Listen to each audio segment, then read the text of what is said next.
So welcome to my channel. நம்ம எங்கே போக போகிறோம் அப்படின்னு கேட்டிங்க அப்படின்னா வந்துட்டு டபுள் ஆக்குபென்சி அப்படிங்கிற படத்தை பற்றி பார்க்க போகிறோம். ஸோ தேட்டர் தான் போக போகிறோம்.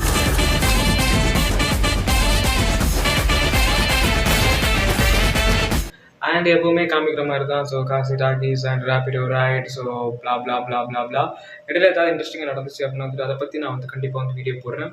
அண்ட் இதே சொல்லிட்டு இடம் போக போகிறேன்னு கேட்டால் நோ, வேற பாருங்க, வாங்க வீடியோக்குள்ளே போகலாம்.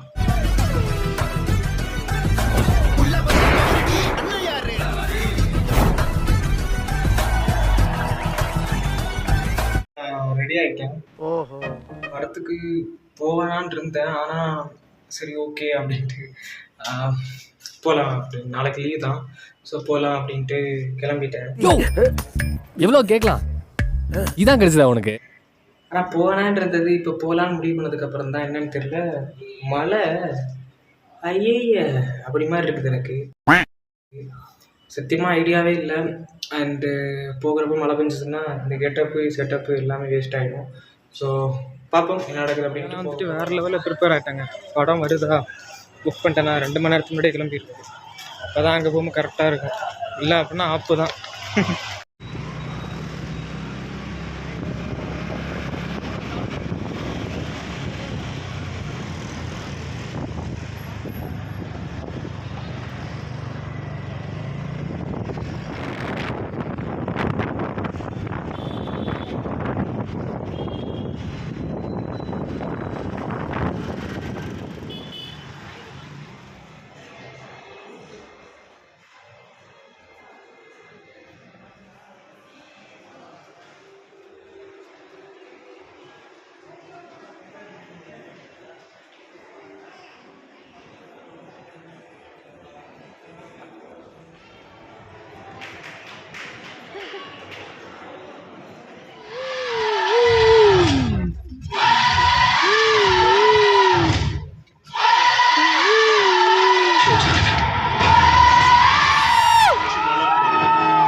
மின்னல் ஒளிவண்ணம் பெறும் விதத்தில் 2 மாதத்திற்கு 500 யூனிட்டுக்குள் பயன்படுத்துவோருக்கு 200 யூனிட் மின்சாரம் இலவசம். பெண்களின் பாதுகாப்பை உறுதிப்படுத்தும் நவீன சிங்கப்பெண் சிறப்பு காவல் படை.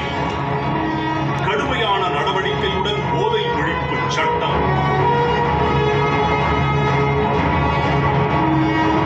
உங்களுடைய ஆட்சி.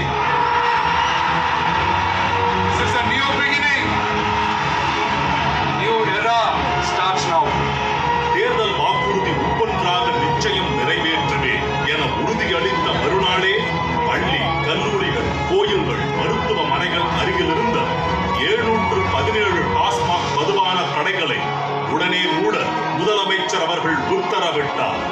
சொல் வேகத்தை முந்திடும் செயல் வேகம் கொண்ட நம் முதலமைச்சரின் முயற்சிகளால் புத்தொளி வீசும் புதிய தமிழ்நாடு புதிய வரலாறு எழுதிடும்.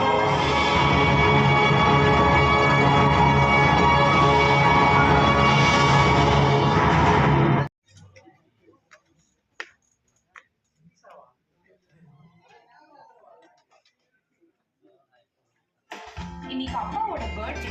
அவரை எப்படி சர்ப்ரைஸ் பண்றேன்னு பாக்குறீங்களா? ஃப்ரெண்ட் பர்த்டேவை மாஸ்க் பண்ணணுமா?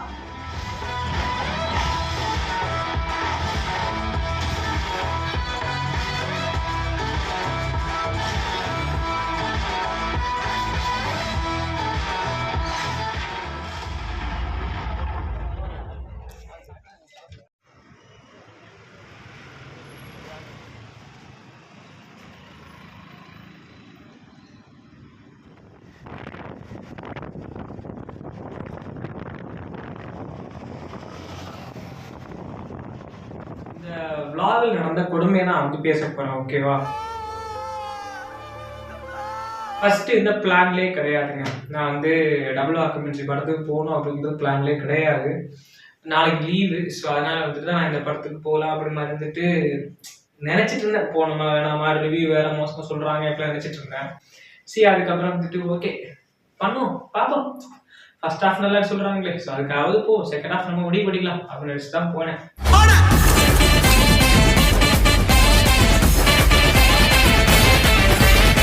ஸோ அவங்க சொன்ன மாதிரி ஃபர்ஸ்ட் ஹாஃப் நல்லா இருந்துச்சு. செகண்ட் ஹாஃப் வந்துட்டு சூப்பர் டூப்பராக இருந்துச்சு. அதுக்கு காரணம் ரிவ்யூவில் சொல்லியிருக்கேன், மறக்காம ரிவ்யூ பாருங்க. அண்ட் அப்லோட் பண்ணலாம் அப்படின்னா வந்துட்டு அப்லோட் பண்ணதுக்கப்புறம் வந்து பாருங்க, டிஸ்கிரிப்ஷன் லிங்க் தரேன். ஓகேவா? அப்புறம் வேற என்ன அப்படின்னா வந்துட்டு ரேப்பிடோ. எப்பா 10 பேர்கிட்ட அக்செப்ட் பண்ணிட்டு கேன்சல் பண்ணிட்டாங்க. அக்செப்ட் பண்ணிட்டு வர வழியில கேன்சல். நான் அப்போ எத்தனை டைம் புக் பண்ணிருப்பேன்னு நினைச்சு பாருங்க. கேன்சல் ரைட்டு கொடுத்துட்டு வர்ற வழியில கேன்சல் இப்படி மாதிரி பண்ணிட்டே இருந்தாங்க. கடைசியில ஒரு ஒண்ணு அறியாத ஒரு ஹிந்திக்காரை வந்து அக்செப்ட் பண்ணாங்க. அக்செப்ட் பண்ணிட்டு எங்க இருக்கான்னு கேட்டா சொல்ல மாட்டான். இங்கிலீஷ்ல பேசணும்னு சொல்ல மாட்டான், தமிழ்ல பேசணும்னு சொல்ல மாட்டான். புரியலங்கிறான். நான் என்ன சொல்றது? சரி, அதுக்கப்புறம் தான் ஹிந்திக்காரனே தெரிஞ்சுது. எப்படியோ கண்டுபிடிச்சு பைக்ல ஏறி நான் போயிட்டு இருக்கும்போது நான் சொல்றேன், இப்படி போங்க, ஷார்ட் தான், இப்படி போகாதீங்க அப்படிங்கிறேன். அவன் அப்படிதான் போறான், லாங்கா தான் போறான். சரி, லாங்கா போனா காசு அதிகமா கிடைக்கும்னு போறானான்னு தெரியல. சரி, நானும் ஒன்றும் சொல்லல. அதுக்கப்புறம் எவ்வளவு காசு அதிகமானாலும் இவ்வளவுதான் கொடுக்க நினைச்சிட்டு இருந்தேன்.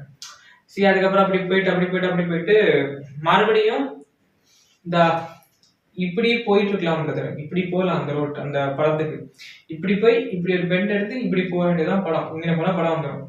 இவர் இப்படி போகாம இந்த ரோடு இப்படி எடுத்து இப்படி வந்து இப்படி எடுக்கிறாரு. இந்த ரோடு கனெக்ட் ஆகுது. ஐயோ பைத்தியமே, இதுதானே முன்னாடியே சொன்னேன், இப்படி போயா அப்படின்னு சொன்னேன்னு கேட்கிறேன். கியா குவா அப்படிங்கிறான். காசுக்கு மட்டும் தம்பி காசு அப்படிங்கிறான். என்னடா டேய். சரி, ஓகேன்னு போயாச்சுங்க. படம் பார்க்க அங்கே வந்துட்டு தியேட்டருக்குள்ள போய் உட்காந்துருந்தேன். ஸோ டைமிங் கொஞ்சம் ஆகிட்டே இருந்துச்சு. எனக்கு பிரச்சனை என்ன அப்படின்னா ஃபோனில் சார்ஜ் இல்லை. சார்ஜ் ஐயோ தீரப்போ பயந்து பார்த்துட்டு இருந்தேன். சரி, அதுக்கப்புறம் சார்ஜ் முடிவுக்குள்ள எப்படியோ வந்துட்டு அட்ஜஸ்ட் பண்ணி வச்சு வந்து ரேப்பிடோ புக் பண்ணி அடுத்த ரேப்பிடோ வந்துட்டு ரிட்டர்ன் டு ஹோம் அப்படின்னு கொடுத்தா அவன் வந்து பரவாயில்ல, நல்ல ரைடு, சூப்பர் ரைடு, கம்ஃபர்டபுளா கூட்டு வந்தாரு. அவனோட மோசம் கிடையாது, கம்ஃபர்டபுளா கூட்டு வந்தாரு. ஆனா என்ன, ஒரு 10 நிமிஷம் வெயிட் பண்ண சொன்னாரு. அவர் எங்கேயோ இருந்துட்டு அக்செப்ட் பண்ணியிருக்காரு. சரி பரவாயில்ல, பார்ப்போம், வெயிட் பண்ணுவோம் அப்படின்னு நினைச்சிட்டு இருந்தேன். அடிக்கடி தோணிட்டே இருந்துச்சு, கேன்சல் பண்ணிட்டு ஆட்டோவில் போயிடலாமா அப்படிலாம் தோண ஆரம்பிச்சிருச்சு. பரவாயில்ல பார்ப்போம், கேன்சல் பண்ண கிடைக்கும்னு தெரியல. அப்படி வந்து கேன்சல் பண்ணாவே உட்காந்துருந்தேன். வந்தாரு, வந்துட்டு எல்லாம் பேசிட்டு அப்படி வந்துட்டு பேக் கூட்டு வந்தாரு. ஒரு கட்டர்ல கூட வந்துட்டு போடலை, இப்படி போடல, ஸ்மூத்தா கொண்டு போனாரு. இதனைக்கும் அந்த வண்டி வந்து அவ்வளோ டேமேஜா இருக்குது, இருந்தாலும் அவ்வளோ ஸ்மூத்தா கொண்டு போனாரு. ஸோ எனக்கு ரொம்ப கம்ஃபர்டபுளா ஃபீல் பண்ணேன். அண்ட் அட்வான்டேஜஸ் இருக்குது, டிஸ்அட்வான்டேஜஸ் இருக்குது. ஸோ ரேப்பிடோ பத்தி பேசுறேன் அப்படின்னு தொங்கிட்டு வந்துருவாங்க. இந்த மாதிரி பல டிரைவர்ஸ் இப்படி பண்றாங்கன்னு சொல்றேன், அவ்வளவுதான் மேட்டர், வேற எதுவும் தப்பாக சொல்லல. ஓகேவா? மற்றபடி இந்த படம் பார்த்தேன். நிறைய பசங்க நிறைய சொல்றாங்க, கேவலமா இருக்கு, நல்லா இல்லை அப்படின்ட்டு. அப்படிலாம் கிடையாது. நீங்க பார்த்து முடிவு பண்ணுங்க, ஜட்ஜ் பண்ணாதீங்க யாரையுமே. படம் அவ்வளோ சூப்பரா இருக்குது. முடிவு பண்ணிட்டு படம் எப்படி இருக்கு அப்படிங்கிறத சொல்லுங்க. I am waiting for your comments and reviews. Okay, comment சொல்லுங்க. பாய்.